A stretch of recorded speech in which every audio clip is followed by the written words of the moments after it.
ಆತ್ಮೀಯ ವಿದ್ಯಾರ್ಥಿಗಳೇ, ನಾವು ಕಳೆದ 9ನೇ ತರಗತಿ ಪಾಠದಲ್ಲಿ ಅಧ್ಯಾಯ ಜೀವದ ಮೂಲ ಘಟಕ ಎನ್ನುವಂತಹ ಅಧ್ಯಾಯವನ್ನು ನಾವು ಮಾಡ್ತಾ ಇದ್ದೇವೆ. ಅದರಲ್ಲಿ ಭಾಗ 1ರಲ್ಲಿ ನಾವು ಜೀವಕೋಶ ಅಂದರೆ ಏನು, ಜೀವಿಗಳು ಯಾವುದರಿಂದ ಮಾಡಲ್ಪಟ್ಟಿವೆ, ಅದೇ ರೀತಿ ಈ ಜೀವಕೋಶಗಳ ಆಧಾರದ ಮೇಲೆ ನಾವು 2 ರೀತಿ ಅದನ್ನು ವರ್ಗೀಕರಿಸ್ತೀವಿ. ಅವು ಏಕಕೋಶೀಯ ಜೀವಿಗಳು ಮತ್ತು ಬಹುಕೋಶೀಯ ಜೀವಿಗಳು ಅಂತ ನಾವು ತಿಳ್ಕೊಂಡ್ವಿ.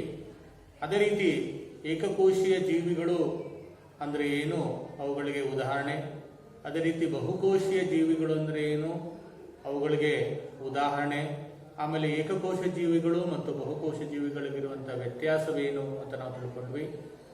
ಅದೇ ಬಹುಕೋಶೀಯ ಜೀವಿಗಳಲ್ಲಿ ಒಂದೊಂದು ರೀತಿಯ ಕಾರ್ಯವನ್ನು ಮಾಡೋದಕ್ಕೆ ಒಂದೊಂದು ರಚನೆಯ ಒಂದೊಂದು ರೀತಿಯ ಜೀವಕೋಶಗಳ ಗುಂಪಿರುತ್ತೆ. ಅವು ತಮ್ಮದೇ ಆದ ಕಾರ್ಯವನ್ನು ಮಾಡ್ತವೆ ಅಂತ ನಾವು ನೋಡಿದ್ವಿ. ಅದರಲ್ಲಿ ನಾವು ಈ ರಕ್ತದ ಜೀವಕೋಶ, ಮಾನವನ ರಕ್ತದ ಜೀವಕೋಶ, ಕೊಬ್ಬಿನ ಜೀವಕೋಶ, ಅದೇ ರೀತಿ ಈ ಅಂಡಾಶಯ ಅಥವಾ ಅಂಡಾಣು, ಆಮೇಲೆ ನರಕೋಶ, ಆಮೇಲೆ ಸ್ನಾಯುಕೋಶ ಯಾವ ರೀತಿ ಇರುತ್ತೆ ಅಂತ ನಾವು ಯಾವ ಆಧಾರದ ಮೇಲೆ ಅವುಗಳ ರಚನೆ ಯಾವ ರೀತಿ ಇರುತ್ತೆ, ಅವುಗಳ ಆಕಾರದ ಮೇಲೆ ಅವು ಕಾರ್ಯವನ್ನು ನಿರ್ವಹಿಸ್ತವೆ, ಅವುಗಳ ಕಾರ್ಯಕ್ಕೆ ಅನುಗುಣವಾಗಿ ಅವುಗಳ ಆಕಾರವನ್ನು ಹೊಂದಿದವೆ ಅಂತ ನಾವು ತಿಳ್ಕೊಂಡ್ವಿ. ಅದೇ ರೀತಿ ಒಂದು ಜೀವಕೋಶ ನಾವು ಸೂಕ್ಷ್ಮದರ್ಶಕದ ಮೂಲಕ ನೋಡಿದಾಗ 3 ಮುಖ್ಯ ರಚನೆಗಳು ಎದ್ದು ಕಾಣ್ತವೆ. ಆ 3 ಮುಖ್ಯ ರಚನೆಗಳು ಕೋಶ ಪೊರೆ, ಆಮೇಲೆ ಕೋಶ ದ್ರವ್ಯ ಮತ್ತು ಕೋಶ ಕೇಂದ್ರ ಅಂತ ನಾವು ತಿಳ್ಕೊಂಡ್ವಿ. ಅದೇ ರೀತಿ ಕೋಶ ಪೊರೆ ಅಂದರೆ ಏನು, ಅವುಗಳ ಕಾರ್ಯವೇನು, ಆಮೇಲೆ ಕೋಶ ಪೊರೆಯ ಮೂಲಕ ಯಾವ 2 ವಿಧಾನದ ಮೂಲಕ ವಸ್ತುಗಳು ವಿಸರಣೆಗೊಳ್ತವೆ ಅಂದರೆ ಸಾಗಾಣಿಕೆ ಆಗ್ತವೆ ಅಂತ ತಿಳ್ಕೊಂಡ್ವಿ. ಒಂದು ವಿಸರಣೆ ಮತ್ತು ಇನ್ನೊಂದು ಅಭಿಸರಣೆ ಅಂತ ತಿಳ್ಕೊಂಡ್ವಿ ನಾವು. ಇಲ್ಲಿ ವಿಸರಣೆ ಅಂದರೆ ಗೊತ್ತಿದೆ, ವಸ್ತುಗಳು ಅಧಿಕ ಸಾಂದ್ರತೆಯ ಕಡೆಯಿಂದ ಕಡಿಮೆ ಸಾಂದ್ರತೆಯ ಕಡೆಗೆ ಚಲಿಸೋದನ್ನ ವಿಸರಣೆ ಅಂತ ನಾವು ಕರೆದ್ವಿ. ಅದೇ ರೀತಿ ಅಭಿಸರಣೆ, ಆ ನೀರಿನ ಅಣುಗಳ ವಿಸರಣೆಯನ್ನ ನಾವು ಅಭಿಸರಣೆ ಅಂತ ನಾವು ಕರಿತೀವಿ. ಅಭಿಸರಣೆಯಲ್ಲಿ 3 ರೀತಿಯಲ್ಲಿ ನಡೆಯುತ್ತೆ. ಕಡಿಮೆ ಸಾರತೆಯ ದ್ರಾವಣ ಅಲ್ವಾ, ಸಮ ಸಾರತೆಯ ದ್ರಾವಣ, ಅದೇ ರೀತಿ ಅಧಿಕ ಸಾರತೆಯ ದ್ರಾವಣ ಅಂತ ತಿಳ್ಕೊಂಡ್ವಿ. ಅದೇ ರೀತಿ ನಾವು ಸೌತೆಕಾಯಿಗೆ ಅಥವಾ ಹಣ್ಣುಗಳಿಗೆ ಅಥವಾ ತರಕಾರಿಗಳಿಗೆ ಉಪ್ಪನ್ನ ಹಾಕಿದಾಗ ಅವು ಹೇಗೆ ನೀರನ್ನ ಬಿಟ್ಟುಕೊಳ್ತವೆ ಅಂತ ನಾವು ಹೇಳಿದ್ವಿ. ಅದಕ್ಕೆ ಕಾರಣ ಅಧಿಕ ಸಾರತೆಯ ದ್ರಾವಣ ಅಂತ ಹೇಳ್ತು. ಅಧಿಕ ಸಾರತೆಯ ದ್ರಾವಣದಿಂದ ಅಭಿಸರಣೆಯಿಂದ ಅವು ನೀರನ್ನು ಬಿಟ್ಟುಕೊಳ್ತವೆ. ಅದೇ ಕಡಲೆಕಾಳು ಅಥವಾ ಇತರ ಕಾಳುಗಳು ನೀರಿಗೆ ನೆನೆ ಹಾಕಿದಾಗ ಅವು ಏಕೆ ಉಬ್ಬಿಕೊಳ್ತವೆ ಅಂತ ಹೇಳಿದ್ವಿ. ಅದಕ್ಕೆ ಕಾರಣ ಕಡಿಮೆ ಸಾರತೆಯ ಅಭಿಸರಣೆ ಅಥವಾ ದ್ರಾವಣ ಅಂತ ನಾವು ಹೇಳಿದ್ವಿ ಮಕ್ಕಳೇ ಅಲ್ವಾ. ಇಷ್ಟು ನಾವು ಕಳೆದ ಒಂದು ತರಗತಿಯಲ್ಲಿ ನಾವು ತಿಳ್ಕೊಂಡಿದ್ದೀವಿ ಮಕ್ಕಳೇ. ಈಗ ಈ ಭಾಗ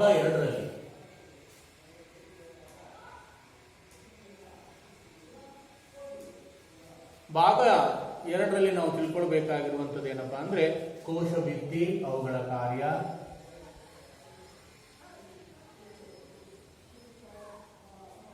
ಕೋಶ ಭಿತ್ತಿಯ ಕಾರ್ಯ ಮತ್ತು ರಚನೆ,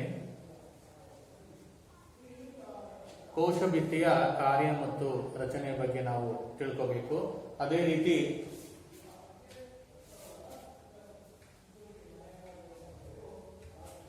ಕೋಶ ಕೇಂದ್ರ,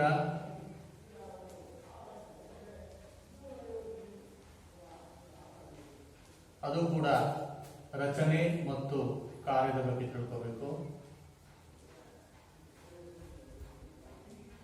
ಕೋಶ ಕೇಂದ್ರದ ಬಗ್ಗೆ ತಿಳ್ಕೋಬೇಕು. ಅದೇ ರೀತಿ ಪ್ರೊಕ್ಯಾರಿಯೋ ಮತ್ತು ಯೂಕ್ಯಾರಿಯೋ ಬಗ್ಗೆ,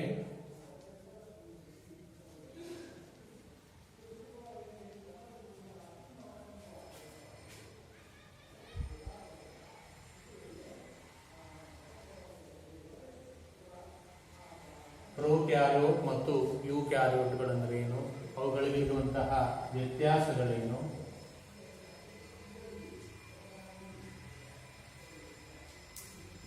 ವ್ಯತ್ಯಾಸಗಳು ಇವುಗಳನ್ನು ನಾವು ತಿಳ್ಕೋಬೇಕಾಗುತ್ತೆ. ಅದೇ ರೀತಿ ಕೋಶದ್ರವ್ಯ,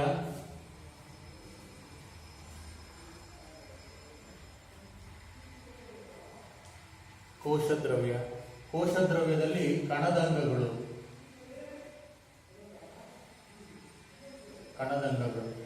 ಪೀಠಿಕೆ, ಇದ್ರ ಬಗ್ಗೆ ನಾವು ಇವತ್ತು ತಿಳ್ಕೋಬೇಕು. ಏನೇನು ನಾವು ಇವತ್ತು ತಿಳ್ಕೋಬೇಕಾಗಿರುವುದು ಅಂದ್ರೆ ಕೋಶ ಭಿತ್ತಿ, ಅದರ ರಚನೆ ಮತ್ತು ಕಾರ್ಯ, ಕೋಶ ಕೇಂದ್ರ, ಅದರ ರಚನೆ ಮತ್ತು ಕಾರ್ಯ, ಪ್ರೋಕ್ಯಾರಿಯೋಟ್ ಮತ್ತು ಯೂಕ್ಯಾರಿಯೋಟ್ಗಳಂದ್ರೆ ಏನು, ಅವುಗಳಿಗಿರುವಂತಹ ವ್ಯತ್ಯಾಸಗಳೇನು, ಆ ಪ್ರೋಕ್ಯಾರಿಯೋಟ್ ಮತ್ತು ಯೂಕ್ಯಾರಿಯೋಟ್ಗಳಿಗೆ ಉದಾಹರಣೆಗಳು, ಕೋಶ ದ್ರವ್ಯ ಅಂದ್ರೆ ಏನು, ಕೋಶ ದ್ರವ್ಯದಲ್ಲಿ ಕಣದಂಗಗಳು ಅಂದ್ರೆ ಏನು ಅಂತ ನಾವು ಇವತ್ತು ತಿಳ್ಕೋಬೇಕು. ಇಲ್ಲಿ ಮೊದಲನೇದಾಗಿ ನಾವು ಕೋಶ ಭಿತ್ತಿ ಅಂದ್ರೆ ಏನು, ಕೋಶ ಭಿತ್ತಿ ಅಂದ್ರೆ ನಾವು ಕಳೆದ ಪಾಠದಲ್ಲಿ ಕೋಶ ಪೊರೆ ಅಂದ್ರೆ ಏನು ತಿಳ್ಕೊಂಡಿದ್ವಿ. ನಾವು ಕೋಶ ಪೊರೆ ಅಂದ್ರೆ ಏನು ತಿಳ್ಕೊಂಡಿದ್ವಿ. ಈಗ ಕೋಶ ಭಿತ್ತಿ ಅಂದ್ರೆ ಏನು? ಕೋಶ ಭಿತ್ತಿ ಅಂದ್ರೆ ಏನಪ್ಪಾ ಅಂದ್ರೆ ಈ ಸಸ್ಯ ಜೀವಕೋಶಗಳಲ್ಲಿ ಕೋಶ ಪೊರೆಯನ್ನ ಆವರಿಸಿರುವಂತಹ ಒಂದು ಗಡುಸಾದ ಪೊರೆಯನ್ನ ನಾವು ಕೋಶ ಭಿತ್ತಿ ಅಂತ ಕರಿತೀವಿ. ಯಾವ ಜೀವಿಗಳಲ್ಲಿ ಕೋಶ ಭಿತ್ತಿ ಕಂಡು ಬರುತ್ತದೆ ಅಂದಾಗ ಈ ಸಸ್ಯಗಳಲ್ಲಿ, ಶಿಲೀಂಧ್ರಗಳಲ್ಲಿ ಮತ್ತು ಬ್ಯಾಕ್ಟೀರಿಯಾಗಳಲ್ಲಿ ಕೋಶ ಭಿತ್ತಿ ಕಂಡು ಬರುತ್ತೆ. ಅದೇ ಪ್ರಾಣಿ ಜೀವಕೋಶಗಳಲ್ಲಿ ಕೋಶ ಭಿತ್ತಿ ಕಂಡು ಬರೋದಿಲ್ಲ ಅಲ್ವಾ? ಯಾಕೆ ಅನ್ನೋದನ್ನ ನಾವು ಮುಂದೆ ಅದನ್ನು ಚರ್ಚೆ ಮಾಡ್ತಾ ಹೋಗೋಣ. ಈಗ ಕೋಶ ಭಿತ್ತಿ ಅಂದ್ರೆ ಏನು ಅಂದಾಗ ಈ ಸಸ್ಯ ಜೀವಕೋಶಗಳಲ್ಲಿ ಕೋಶ ಪೊರೆಯನ್ನ ಆವರಿಸಿರುವಂತಹ ಒಂದು ಗಡುಸಾದ ಪೊರೆ ಅಥವಾ ದಪ್ಪನಾದ ಪೊರೆಯನ್ನ ನಾವು ಕೋಶ ಭಿತ್ತಿ ಅಂತ ನಾವು ಕರಿತೀವಿ. ಈ ಕೋಶ ಭಿತ್ತಿ ಸಸ್ಯ ಜೀವಕೋಶಗಳಲ್ಲಿ ಕಂಡು ಬರುತ್ತೆ. ಈ ರೀತಿ ಒಂದು ಜೀವಕೋಶ ಇದ್ರೆ ಆ ಹೊರಭಾಗದಲ್ಲಿ ಕೋಶ ಪೊರೆ ಈ ರೀತಿ ಕಂಡು ಬರುವಂತದ್ದು.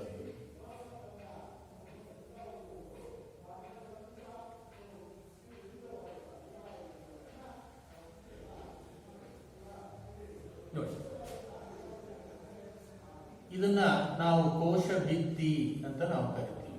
ಕೋಶ ಭಿತ್ತಿ ಇದು ಒಳಗಿರುವಂತದ್ದು ಕೋಶ ಪೊರೆ.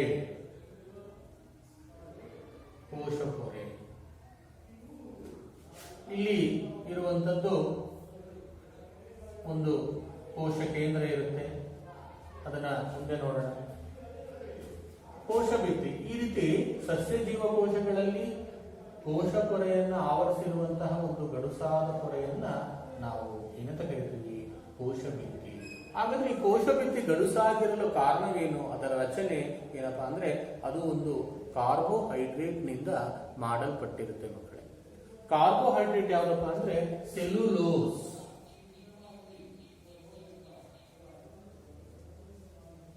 ಸೆಲ್ಯುಲೋಸ್ ನಿಂದ ಮಾಡಲ್ಪಟ್ಟಿರುತ್ತೆ. ಈ ಸೆಲ್ಯುಲೋಸ್ ಅನ್ನೋದು ಏನಪ್ಪಾ ಅಂದ್ರೆ ಒಂದು ಕಾರ್ಬೋಹೈಡ್ರೇಟ್. ಇದು ಜೀರ್ಣವಾಗದೇ ಇರುವಂತಹ ಒಂದು ಕಾರ್ಬೋಹೈಡ್ರೇಟ್.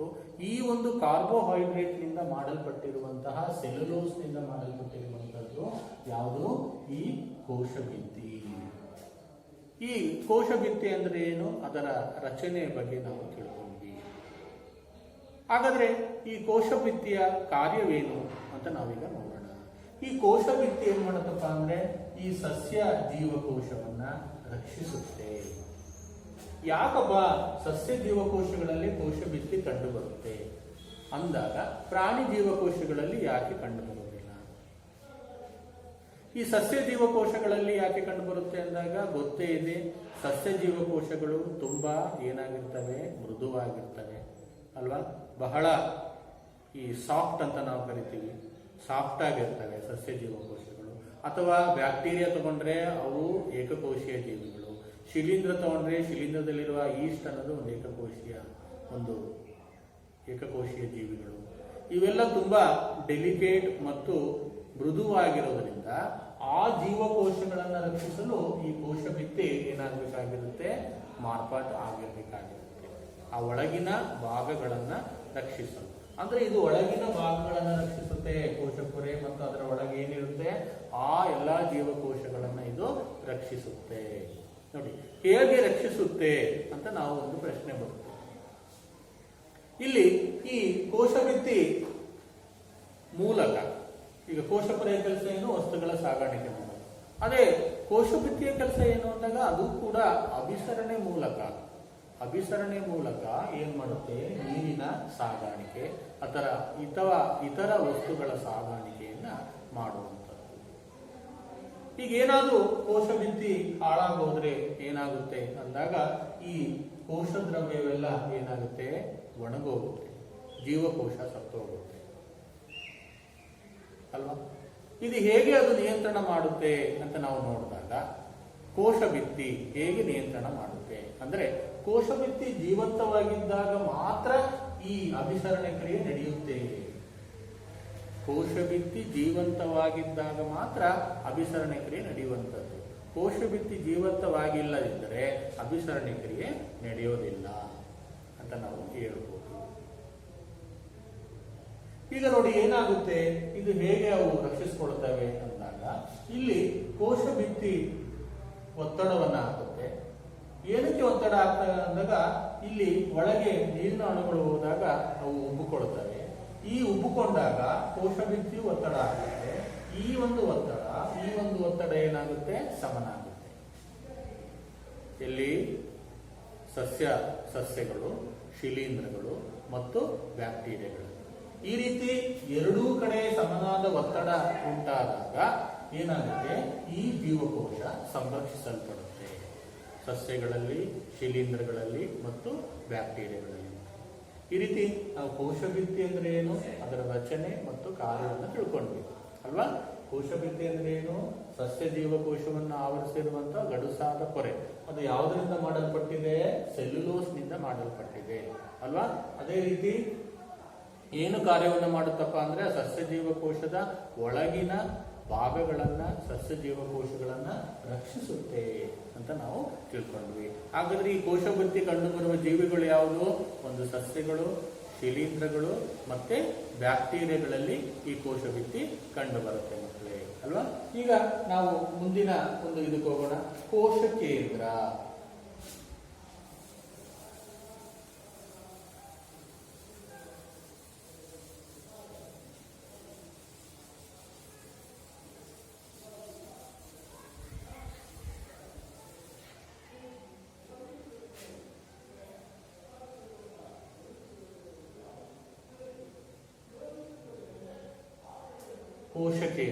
ಕೋಶ ಕೇಂದ್ರದ ರಚನೆ ಮತ್ತು ಕಾರ್ಯವನ್ನು ಏನು? ಕೋಶ ಕೇಂದ್ರ ಅಂದ್ರೆ ಏನು?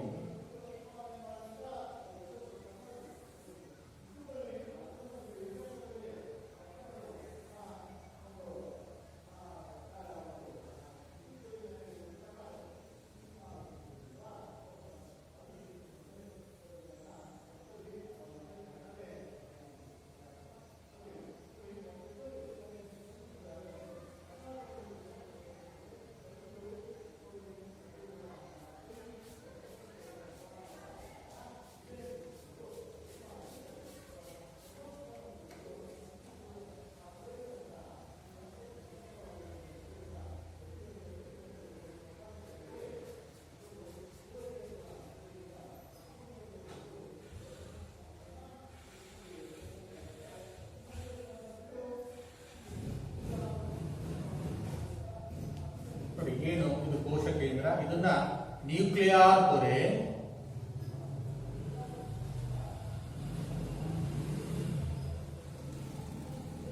ಅಥವಾ ಕೋಶ ಕೇಂದ್ರ ಪೊರೆ ಅಂತ ಕರೀತೀವಿ.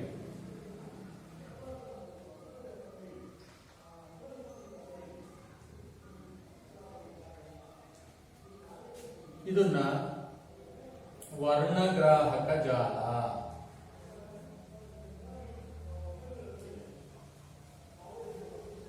ಇದನ್ನ ಕೋಶ ಕೇಂದ್ರ ದ್ರವ್ಯ, ಕೋಶ ಕೇಂದ್ರ ರಸ ಅಥವಾ ದ್ರವ್ಯ, ಇದನ್ನ ಕಿರುಕೋಶ ಕೇಂದ್ರ ಅಂತ ಕರೀತಾರೆ.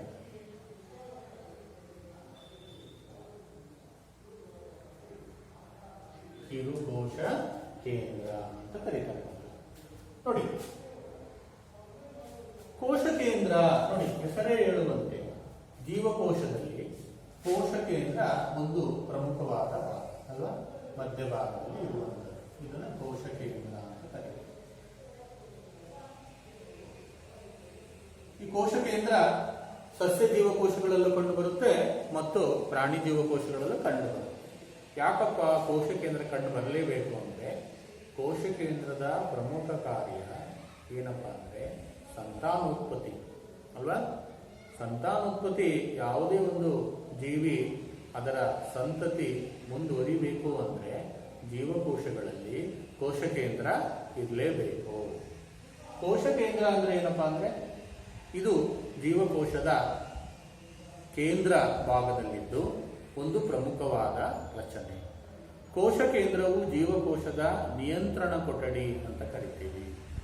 ಇಡೀ ಜೀವಕೋಶದ ಚಟುವಟಿಕೆಗಳನ್ನ ಅದು ನಿಯಂತ್ರಿಸುತ್ತದೆ. It is called the control room of the factory ಅಂತ ಕರೀತೀವಿ.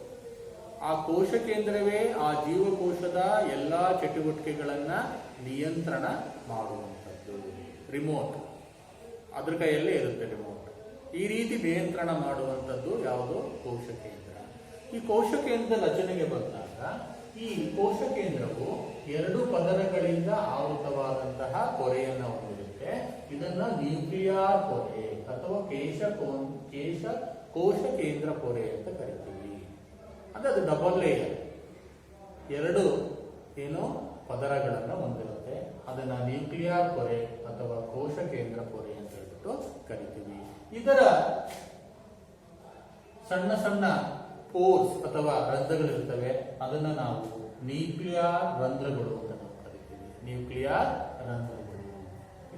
ರಂಧ್ರಗಳು ಅಂತ ಹೇಳ್ಬಿಟ್ಟು ಕರಿತೀವಿ. ಆ ನ್ಯೂಕ್ಲಿಯರ್ ರಂಧ್ರಗಳು ಏನ್ ಮಾಡ್ತವೆ? ಕೋಶ ಕೇಂದ್ರದ ಒಳಗೆ ಬೇಕಾಗುವಂತಹ ವಸ್ತುಗಳು, ಆ ಒಳಗಿನಿಂದ ಹೊರಗೆ ಬರಲು ಬೇಕಾಗುವಂತಹ ವಸ್ತುಗಳು ಆ ಕೋಶ ಕೇಂದ್ರ ರಂಧ್ರಗಳ ಮೂಲಕ ಸಾಗಾಣಿಕೆಯನ್ನ ಮಾಡ್ತವೆ. ಅದೇ ರೀತಿ ಒಳಗೆ ಈ ಒಂದು ದ್ರವ ರೀತಿಯಂತಹ ಒಂದು ವಸ್ತು ಇರುತ್ತೆ. ಅದನ್ನ ಕೋಶ ಕೇಂದ್ರ ರಸ ಅಂತ ನಾವು ಕರಿತೀವಿ. ಅದೇ ರೀತಿ ಈ ದಾರದಂತಹ ರಚನೆ ಕಾಣಿಸ್ತಾ ಇದೆ ನಮಗೆ. ಈ ದಾರದಂತಹ ರಚನೆಯನ್ನ ನಾವು ವರ್ಣಗ್ರಾಹಕ ಜಾಲ ಅಂತ ನಾವು ಕರಿತೀವಿ. ವರ್ಣಗ್ರಾಹಕ ಜಾಲ. ಆಮೇಲೆ ಇಲ್ಲಿ ಒಂದು ಸಣ್ಣ ಒಂದು ಇದಕ್ಕೆ ಆದಂತಹ ಒಂದು ಕೋಶ ಕೇಂದ್ರ ಇದೆ ಅಂತ ನಮಗೆ ಕಾಣಿಸ್ತಾ ಇದೆ. ಅದನ್ನ ಕಿರುಕೋಶ ಕೇಂದ್ರ ಅಂತ ನಾವು ಕರಿತೀವಿ. ಕಿರುಕೋಶ ಕೇಂದ್ರ ಅಂತ ಕರಿತೀವಿ.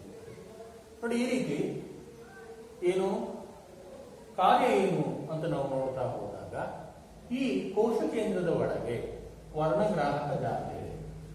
ಈ ಕೋಶ ವಿಭಜನೆಯ ಸಮಯದಲ್ಲಿ, ಅಂದ್ರೆ ಕೋಶ ವಿಭಜನೆ ಅಂದ್ರೆ ಏನು? ಪ್ರೌಢಾವಸ್ಥೆಗೆ ಬಂದ ಒಂದು ಜೀವಕೋಶ ಏನಾಗುತ್ತೆ? 2 ಮರಿ ಜೀವಕೋಶಗಳಾಗುತ್ತೆ. ಅವಾಗ ಈ ವರ್ಣಗ್ರಾಹಕ ಜಾಲ ಸುರುಳಿ ಸುತ್ತುಕೊಂಡು ದಪ್ಪನಾಗಿ ಏನಾಗುತ್ತೆ?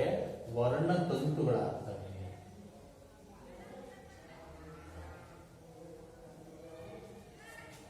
ವರ್ಣತಂತುಗಳು ಅಥವಾ ಇದನ್ನ ಕ್ರೋಮೋಸೋಮ್ಸ್ ಅಂತ ಕರಿತೀವಿ.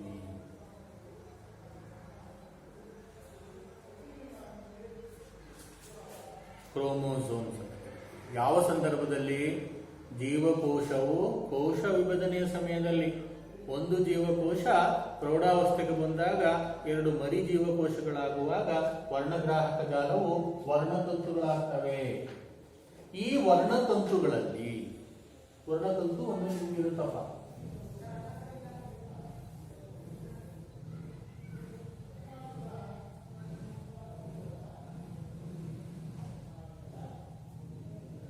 ಇದು ಒಂದು ವರ್ಣತಂತು. ಈ ವರ್ಣತಂತುಗಳಲ್ಲಿ ಏನಿರುತ್ತಪ್ಪ ಅಂದ್ರೆ ಡಿಎನ್ಎ ಜೊತೆಗೆ ಪ್ರೋಟೀನ್ ಇರುತ್ತೆ.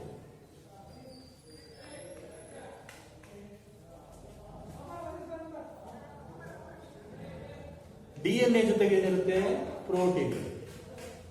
ವರ್ಣತಂತು ಯಾವ್ದು ಮಾಡಲ್ಪಟ್ಟಿರುತ್ತೆ? ಡಿಎನ್ಎ ಮತ್ತು ಪ್ರೋಟೀನ್. ಡಿಎನ್ಎ ಒಳಗೆ ಏನಿರುತ್ತೆ ಅಂದಾಗ ಜೀನ್ಗಳಿರ್ತವೆ. ಜೀನ್ಗಳು ಅನುವಂಶೀಯ ಘಟಕಗಳು ಅಂತ ಕರಿತೀವಿ. ಜೀನ್ಗಳನ್ನ ಕರಿತೀವಿ ಆನುವಂಶೀಯ ಘಟಕಗಳು. ಅಂದ್ರೆ ಇವು ಲಕ್ಷಣಗಳನ್ನು ನಿರ್ಧರಿಸುತ್ತವೆ. ಪೀಳಿಗೆಯಿಂದ ಪೀಳಿಗೆಗೆ ಲಕ್ಷಣಗಳನ್ನ ನಿರ್ಧರಿಸುತ್ತವೆ ಅಥವಾ ಪ್ರತಿನಿಧಿಸುತ್ತವೆ. ಉದಾಹರಣೆಗೆ ಯಾವ್ದಪ್ಪ ಅಂದ್ರೆ, ನಿಮ್ಮ ತಂದೆ ತಾಯಿಯ ಬಣ್ಣ, ಚರ್ಮದ ಬಣ್ಣ ಕಪ್ಪಿದ್ರೆ ಹುಟ್ಟುವ ಮಗುವಿನ ಚರ್ಮದ ಬಣ್ಣವೂ ಕೂಡ ಏನಾಗಿರುತ್ತೆ? ಕಪ್ಪಾಗಿರುತ್ತೆ. ಅಥವಾ ಕೂದಲಿನ ಬಣ್ಣ, ಚರ್ಮದ ಬಣ್ಣ ಕಣ್ಣುಗುಡ್ಡೆಯ ಬಣ್ಣ, ಎತ್ತರ, ದಪ್ಪ ಅಲ್ವಾ, ಇಂಥವನ್ನೆಲ್ಲ ನಿರ್ಧರಿಸುವಂಥದ್ದು ಯಾವುದು ಅಂದಾಗ ಜೀನ್ಗಳು. ಆ ಜೀನ್ಗಳಲ್ಲಿರ್ತವೆ DNA-ಗಳಿರ್ತವೆ. DNA ಫುಲ್ ಫಾರಮ್ ಏನಪ್ಪಾ ಅಂದ್ರೆ ಡಿಆಕ್ಸಿ ರೈಬೋ ನ್ಯೂಕ್ಲಿಕ್ ಆಮ್ಲ. ಇವು ಒಂದು ಬಗೆಯ ನ್ಯೂಕ್ಲಿಕ್ ಆಮ್ಲಗಳು. ಡಿಆಕ್ಸಿ ರೈಬೋ ನ್ಯೂಕ್ಲಿಕ್ ಆಮ್ಲ ಇವು ಒಂದು ಬಗೆಯ ನ್ಯೂಕ್ಲಿಕ್ ಆಮ್ಲಗಳು ಅಲ್ವಾ. ಇವು ಈ ನ್ಯೂಕ್ಲಿಕ್ ಆಮ್ಲಗಳು ಬಹಳ ಮುಖ್ಯ. DNA ಅಂತ ನಾವು ಕರಿತೀವಿ. DNA, RNA ಅನುವಂಶೀಯ ವಸ್ತು ಅಂತ ಕರಿತೀವಿ ನಾವು. ಈ ಅನುವಂಶೀಯ ವಸ್ತುವನ್ನ ಯಾವುದು ವರ್ಣತಂತು ಇರುತ್ತೆ. ವರ್ಣತಂತು ಎಲ್ಲಿರುತ್ತೆ? ಕೋಶ ಕೇಂದ್ರದ ಒಳಗಿರುತ್ತೆ ಅಲ್ವಾ. ಇಲ್ಲಿ ಕೋಶ ವಿಭಜನೆಯ ಸಮಯದಲ್ಲಿ ಈ ವರ್ಣತಂತುಗಳು ಏನ್ ಮಾಡ್ತವೆ? ಈ ಆನುವಂಶೀಯ ವಸ್ತುವನ್ನ ಪೀಳಿಗೆಯಿಂದ ಪೀಳಿಗೆಗೆ ಸಾಗಿಸ್ತವೆ. ಹಾಗಾದ್ರೆ ಈ ಕೋಶ ವಿಭಜನೆ ಅಂದ್ರೆ ಏನು ಅರ್ಥ? ಪ್ರೌಢಾವಸ್ಥೆಗೆ ಬಂದಂತಹ ಒಂದು ಜೀವಕೋಶ 2 ಮರಿಜೀವಕೋಶಗಳಾಗ್ತವೆ. ಆ 2 ಮರಿಜೀವಕೋಶಗಳಿಗೂ ಸಮನಾದ ಆನುವಂಶೀಯ ವಸ್ತುವನ್ನ ಹಂಚುತ್ತೆ ಕೋಶ ಕೇಂದ್ರ. ಹಾಗಾದ್ರೆ ಏನರ್ಥ? ಸಂತತಿ ಮುಂದುವರಿಯುತ್ತೆ ಅಂದ್ರೆ ಸಂತಾನೋತ್ಪತ್ತಿ ಮುಂದುವರಿಯುತ್ತೆ ಅಂತ ಹೇಳ್ಬಿಟ್ಟು. ಪ್ರಭೇದ ಮುಂದುವರಿಯುತ್ತೆ. ಅಂತಹ ಒಂದು ಪ್ರಮುಖ ಕಾರ್ಯವನ್ನ ಕೋಶ ಕೇಂದ್ರ ನಿರ್ವಹಿಸುತ್ತೆ ಅಲ್ವಾ. ಹಾಗಾದ್ರೆ ಏನು ಅರ್ಥ ಅಂದಾಗ ಈ ಪೀಳಿಗೆಯಿಂದ ಪೀಳಿಗೆಗೆ ಅನುವಂಶೀಯ ವಸ್ತುವನ್ನ ಸಾಗಿಸುವಂಥದ್ದು ಯಾವುದು? ಕೋಶ ಕೇಂದ್ರ ಅಂತ ನಮಗೆ ಗೊತ್ತಾಯ್ತು ಮಕ್ಕಳೇ. ಈ ಒಂದು ನ್ಯೂಕ್ಲಿಯರ್ ಪೊರೆ ಅಥವಾ ಕೋಶ ಕೇಂದ್ರ ಪೊರೆ ಆಧಾರದ ಮೇಲೆ ನಾವು 2 ರೀತಿಯ ಜೀವಿಗಳನ್ನು ವರ್ಗೀಕರಿಸ್ತೀವಿ. ಆ 2 ರೀತಿಯ ಜೀವಿಗಳು ಯಾವುದಪ್ಪ ಅಂತ ನಾವು ನೋಡಿದಾಗ, ಒಂದು ಪ್ರೋಕ್ಯಾರಿಯೋಟ್ಗಳು, ಇನ್ನೊಂದು ಯೂಕ್ಯಾರಿಯೋಟ್ಗಳು. ಒಂದು ಪ್ರೋಕ್ಯಾರಿಯೋಟ್,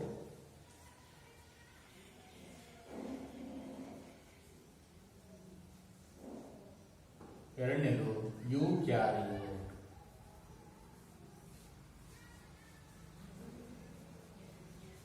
ಪ್ರೋಕ್ಯಾರಿಯೋಟ್ಗಳು ಮತ್ತು ಯೂಕ್ಯಾರಿಯೋಟ್ಗಳು. ಪ್ರೋಕ್ಯಾರಿಯೋಟ್ಗಳು ಅಂದ್ರೆ ಏನಪ್ಪಾ ಅಂದ್ರೆ ಆ ಜೀವಿಗಳ ಕೋಶ ಕೇಂದ್ರದ ಸುತ್ತ ನ್ಯೂಕ್ಲಿಯರ್ ಪೊರೆ ಅಥವಾ ಕೋಶ ಕೇಂದ್ರ ಪೊರೆ ಇರೋದಿಲ್ಲ. ಅರ್ಥ ಆಯ್ತಾ? ಅದನ್ನ ಪ್ರೋಕ್ಯಾರಿಯೋಟ್ಗಳು ಅಂತ ಕರಿತೀವಿ. ಹಾಗಾದ್ರೆ ಏನಾಗುತ್ತೆ? ನ್ಯೂಕ್ಲೈಡ್ ಅನ್ನುವಂತ ಒಂದು ಪ್ರದೇಶ ಇರುತ್ತೆ.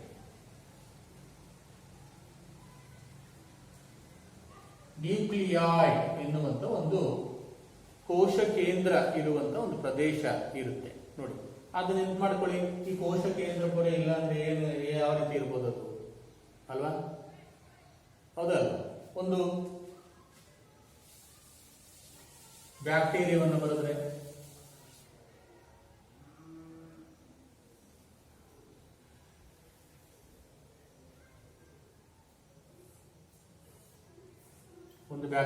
ಬರೆದಾಗ ನೋಡಿ, ಈ ಭಾಗದಲ್ಲಿ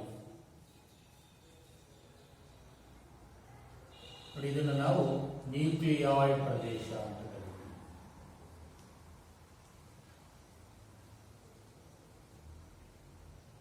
ಇದ್ರ ಮೇಲ್ಭಾಗದಲ್ಲಿ ಒಂದು ಕೋಶ ಭಿತ್ತಿ ಇರುತ್ತೆ.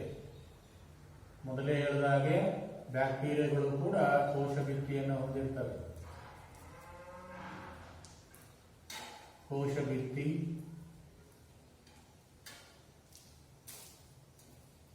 ಒಳಗಿನ ಪೊರೆ ಕೋಶ ಪೊರೆ,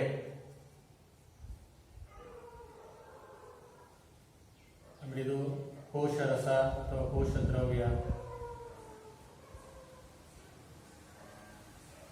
ಕೋಶ ದ್ರವ್ಯ ಅಥವಾ ಕೋಶ ರಸ, ಇದು ಫ್ಲಾಜೆಲ್ಲ ಚಲನಾಂಗಗಳು. ನೋಡಿ, ಈ ಒಂದು ನ್ಯೂಕ್ಲಿಯಸ್ ಅಥವಾ ಕೋಶ ಕೇಂದ್ರ ಇರುವಂತಹ ಪ್ರದೇಶವನ್ನ ನ್ಯೂಕ್ಲಿಯಾಯ್ಡ್ ಅಂತ ಕರಿತೀವಿ. ಅದು ಪ್ರೋಕ್ಯಾರಿಯೋಟ್ಗಳಲ್ಲಿ ಕಂಡು ಬರುತ್ತೆ. ಉದಾಹರಣೆ ಯಾವುದು? ಬ್ಯಾಕ್ಟೀರಿಯಾ.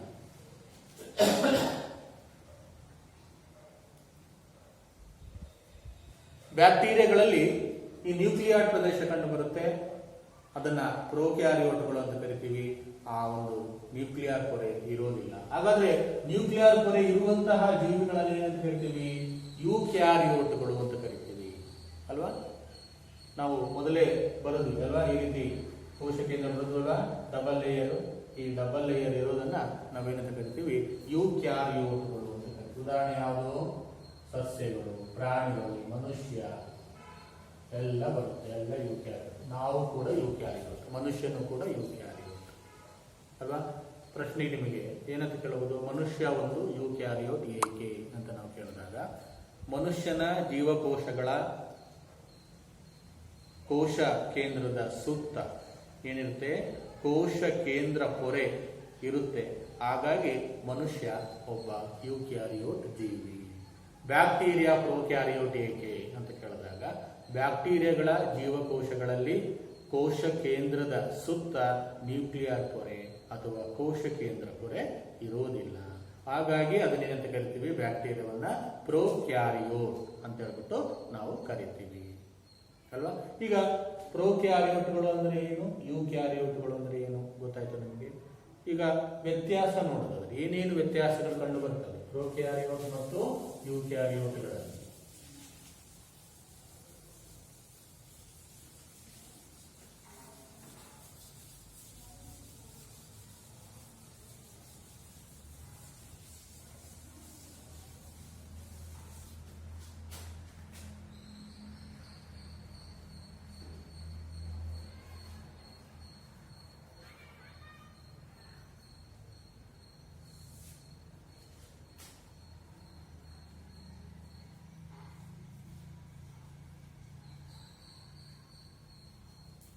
ಪ್ರೋಕ್ಯಾರಿಯೋಟ್ ಮತ್ತು ಯೂಕ್ಯಾರಿಯೋಟ್ಗಳಲ್ಲಿ ಏನೇನು ವ್ಯತ್ಯಾಸಗಳು ಕಂಡು ಬರ್ತವೆ ಮತ್ತೆ ನೋಡಿದಾಗ,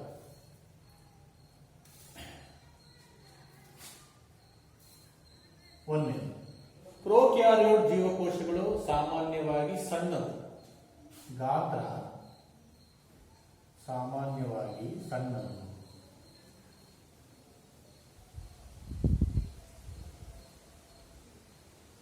ಗಾತ್ರ ಸಾಮಾನ್ಯವಾಗಿ ತುಂಬಾ ಸಣ್ಣದು. ಎಷ್ಟಿರುತ್ತೆ?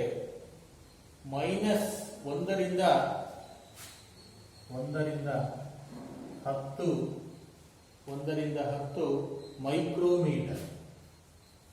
ಮೈಕ್ರೋಮೀಟರ್ ದಪ್ಪ ಇರುತ್ತೆ ಅಷ್ಟೇ. 1 ಮೈಕ್ರೋಮೀಟರ್ ಅಂದ್ರೆ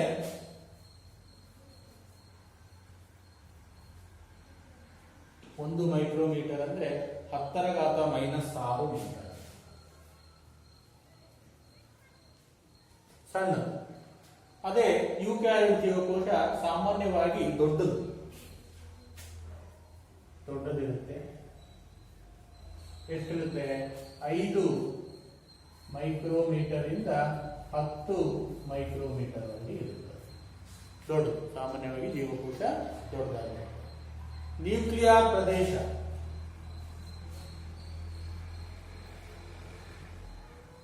ನ್ಯೂಕ್ಲಿಯರ್ ಪ್ರದೇಶವನ್ನ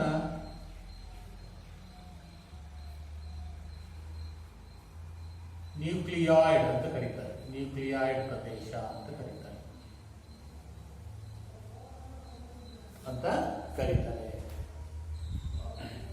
ಇಲ್ಲಿ ನ್ಯೂಕ್ಲಿಯರ್ ಪ್ರದೇಶ ನಿರ್ದಿಷ್ಟವಾಗಿದೆ ಅಲ್ಲ, ನಿರ್ದಿಷ್ಟವಾಗಿದೆ. ನ್ಯೂಕ್ಲಿಯರ್ ಪೊರೆ ಇರುತ್ತೆ, ನ್ಯೂಕ್ಲಿಯರ್ ಪೊರೆಯಿಂದ ಆವೃತವಾಗಿದೆ.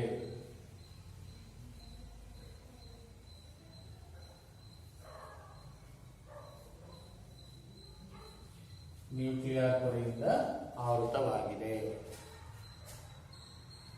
ಇದರಲ್ಲಿ ಒಂದೇ ಒಂದು ಕ್ರೋಮೋಸೋಮ್ ಇರುತ್ತೆ, ಒಂದೇ ಕ್ರೋಮೋಸೋಮ್ ಇದೆ.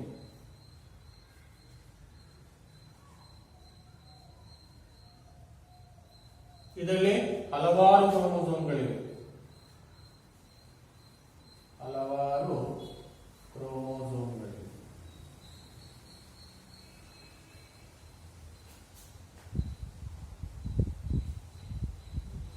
ಹಲವಾರು ಕ್ರೋಮೋಸೋಮ್ಗಳು. ಪೊರೆರಹಿತ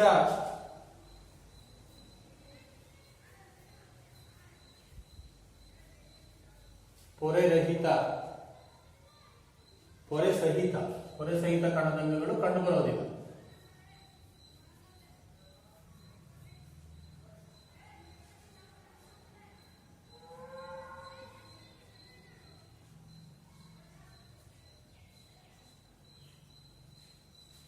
ಪೊರೆ ಸಹಿತ ಮತ್ತು ಪೊರೆ ರಹಿತ ಎರಡೂ ಕಂಡು ಬರ್ತವೆ.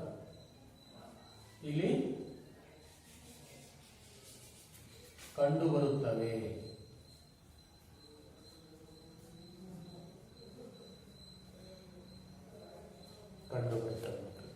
ನೋಡಿ, ಇನ್ನೇನು ವ್ಯತ್ಯಾಸಗಳನ್ನು ನೋಡಿದ್ವಿ ನಾವೀಗ.